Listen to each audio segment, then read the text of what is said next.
దేవుని నామంలో దేవుని పేరట ఒక గ్లాస్ మెంతులు ఇచ్చిన దాని ప్రతిఫలము పోదని వాక్యము సెలవిస్తుంది. అయితే మీరు చేసిన కార్యమును మీరు పరిశుద్ధులకు ఉపసారము చేసి ఇంకను ఉపసారము చేయుచుండుట చేత తన నామమును బట్టి చూపిన ప్రేమకు మనుషులకు దేవుడు అన్యాయస్తుడు కాదు.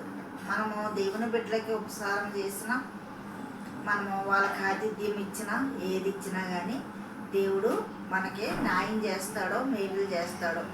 అయితే ఉపసారం చేయుట మరి చేసినప్పుడు ఆ ప్రేమను మనుషులకు దేవుడు మరవడు. ఆయన నామంలో చేసినటువంటి కార్యాలు ఆ దేవుడు కూడా అన్యాయస్తుడు కాదు. కాబట్టి మనము దేవుని యొక్క బిడ్డలుగా మనము సత్క్రియలు చేయాలి, మరి సేవకులకు సత్కార్యాలు చేయాలి దేవుని నామంలో. అలాగే సునమీరాలని స్త్రీ ఎలీషా గారికి ఉపసారం చేసినందున మరి తనకి మరి భోజనం పెట్టి మరి తన ఇంట్లో ఒక గది ఏర్పాటు చేసింది ఆ యొక్క సేవకునికి, ఎలీషా గారికి. మరి ఆ యొక్క సునమీరాలు చేసిన కార్యానికి దేవుడు రుణస్థుడిగా లేడు కానీ మరి యొక్క ఆమె జీవితంలో గొప్ప కార్యము ఆయన చేశాడు. మరి సునమీరాలు ఎలీషా భక్తిగల దైవజనుడని గుర్తించింది. అతనికి తన ఇంటిలో భోజనం సిద్ధపరిచేది.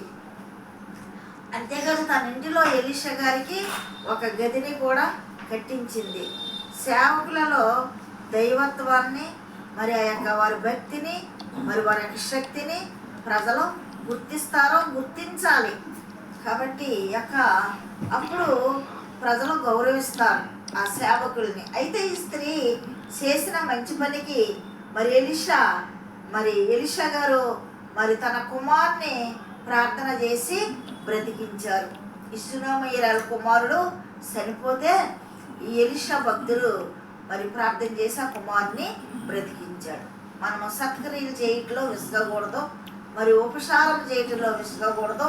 ఆ రీతిగా చేసినప్పుడు నీకు న్యాయం చేస్తాడు, నీకు ప్రతిఫలం ఇస్తాడు. ఈ పరిశుద్ధ వాక్యం దేవుడు దీవించుగాక.